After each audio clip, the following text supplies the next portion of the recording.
Okay, so quick homework check. So there was two 2013 ordinary level questions, so there should hopefully be nothing that wouldn't work here. Cortex would be our preferred answer here at this point. And obviously for us at higher level, we have the word metabolic waste put in here. So God forbid you have kidney failure, they have to undergo what's called dialysis, and essentially what that means is that their blood is actually removed from their body, and the cleaning process that would be done by your kidneys is actually done by the machine, or in some cases you have to go for a kidney transplant. So as long as you receive dialysis, you can survive, but you may have to do dialysis 3 or 4 times a week, which obviously means you're not really able to do anything else. So this were our questions. So we should have been able to answer this. We should have been able to answer this. These were our 3 jobs, so that's doable. You should have been able to do your diagram. You should have been able to answer what the function is and how the bladder opens. And you should have been able to do the pathway of urine once it's made. So all of those should have been easy to do. So today we're going to start the higher level content, and all we're going to do is we're going to draw our nephron, and we're going to talk about the 2 kind of pathways that are involved with it. Your diagram space for your nephron is going to go on page 189. So the nephron is how our body filters our blood and makes our urine, and also gets the good stuff that we want back into our blood. So we'll see how this goes. Now, when we do our kidney dissection, I can't show you nephrons because they are teeny tiny. You have millions of them in each kidney to do this filtration and reabsorption job, and you can find the parts of them in both the cortex and in the medulla. So if this was our little nephron over here, you have bits of it in the cortex and bits of it in the medulla. You will never have to show the SCC that, but you do have to be able to draw a nephron and its blood supply and know that actually here is where urine is made. So the nephrons make urine for us. Now you will see in your book or in your notes book that I have the words cup, squiggle, I can never spell squiggle, so I have to look at it, squiggle, loop, squiggle, and candy cane. And those words help me to visualize what my nephron should look like. So in the white, I'm going to draw my nephron first. So this is the cup. Then coming out of the bottom of this, we have the squiggle. I have a big loop like so. I have another squiggle, and I have my candy cane coming out this way. Okay, if you wish to double it like so, you are more than welcome.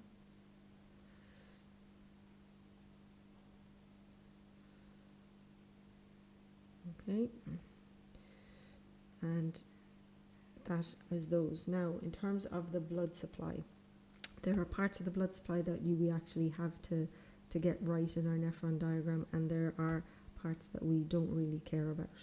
So the first thing that we are going to be interested in, and just bear with me, is we are going, still not getting it right, we are going to draw our renal artery. And the renal arteries get smaller, and when they get smaller, they become what are called arterioles. So you'll notice there's a size distinction between my renal artery here and the little vessel I have coming out of it. Now in terms of the vessel in here, we're going to draw that like this. And what's really important, if they ask you to draw a diagram, I didn't quite do this part right, is the blood vessel that's coming out of this is much, much smaller than what went in. So I have 3 different sizes of blood vessel, 4 technically. Now when we're drawing the rest of our blood vessels, it does not have to be a work of art for the SEC. All they are interested in is the fact that you recognise that there is a big blood supply that is going around each nephron. Okay, so we need to make this slightly skinnier. Oh, undo that. I'll make it skinnier down here. Okay, so that is all they are interested in.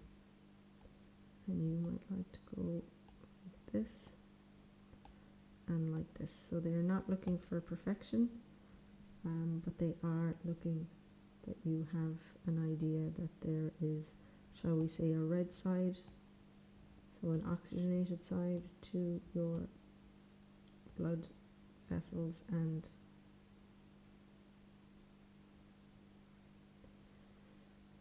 okay, so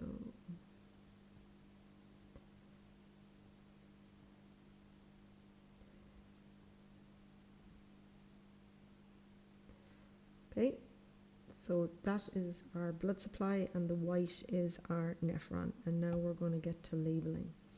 So in terms of our labels, we'll start with the cup, and the cup is called a Bowman's capsule. So B-O-W-A-N-S, capsule. The first squiggle over here, and I'm going to write it down here, is called your proximal. Convoluted, and that just means twisted. So if you tell a tall story, a convoluted story, C-O-N-V-O-L-U-T-E. Tubule, it just means there's loads of twists and turns to it. The loop is called the loop of Henle, but we divide it, or I divide it, into what's called the descending loop. So this is the loop that's coming down.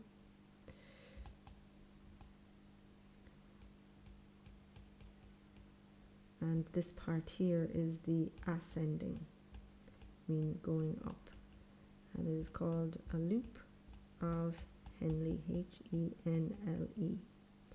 So essentially, this is the pathway that the stuff that gets squeezed out of your blood is going to make. It's going to come into your Bowman's capsule, down your proximal convoluted tubule, down your descending loop, up your ascending loop. Over here then, this has a similar name to the first squiggle, except it differs in that it is called a distal convoluted tubule. And the candy cane part is called your collecting duct. And just down here at the bottom, this is going towards your the pelvis in your kidney, and then toward your bladder. So this is toward your pelvis and your bladder. Okay, so in terms of then the names for our blood supply, you have to recognize it's called your renal artery. This gets smaller, and we haven't done our circulatory system yet, but arteries, when they get smaller, become arterioles, and this one has a name in front of it. It's called an afferent arteriole. So A-R-T-E-R-I-O-L-E. The one that comes out the other side is called your efferent. So if you think of it like the alphabet, the A comes first, and again this is an arteriole.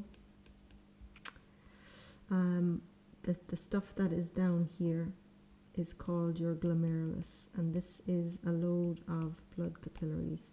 So it is G-L-O-R. Let's see, can I make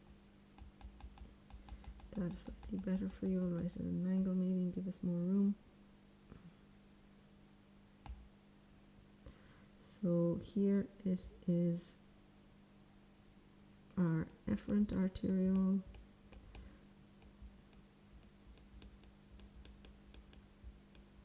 and this is our glomerulus, G-O-L-M-E-R-U-S. So this down here is supposedly our capillaries,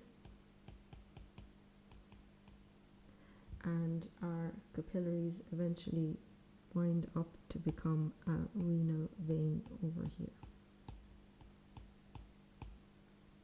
So as I say, cup, squiggle, loop, squiggle, candy cane. That gives you parts for your nephron. And then we have the idea of an afferent arteriole becoming a glomerulus, becoming your efferent arteriole, becoming capillaries, and becoming your renal vein. So in terms of the blood is coming this way, and it's going to go through here and eventually go back toward your heart. Okay, we've already highlighted in white the arrows that your blood is going to go through. So you can pause this and finish your diagram, and I will just show you the real posh diagram here, and you'll be able to see your names in your blood supply. So again, pause this if you need to. Now, I just want to talk about the two pathways. One is the pathway of blood around your nephron, and one is the pathway through your nephron. So in terms of our pathway, you can see it here, the little red line. The pathway starts with your renal artery, your afferent arteriole. It comes into your glomerulus, which are blood capillaries, and it exits through the efferent arteriole. And from there, then, it's going to end up back at your renal artery. So renal artery, afferent arteriole, glomerulus, efferent arterioles, capillaries, and finally back a renal venule, which will become your renal vein. So all these, the words arteriole and artery just differ in size. So arterioles are smaller than arteries, and over here the venules are smaller than veins. Okay, so you really need to have learned this sequence, specifically numbers 1, 2, 3, and 4, because they like to ask the question, what's the difference between the efferent arteriole and the afferent? And if you have them out of sequence, you'll give the wrong answer. Okay, now we're going to talk about the fluid once it gets squashed out of your blood and it goes through your nephron. So we have our Bowman's capsule, which is the cup. We have the proximal convoluted tubule. From there, you go to the descending loop of Henle. After that, we do the ascending loop of Henle. So this is just showing you, oops, blood again. After that, we go to the last squiggle, which is called your distal convoluted tubule. And finally, into your collecting duct and to your kidney. To your pelvis and your bladder.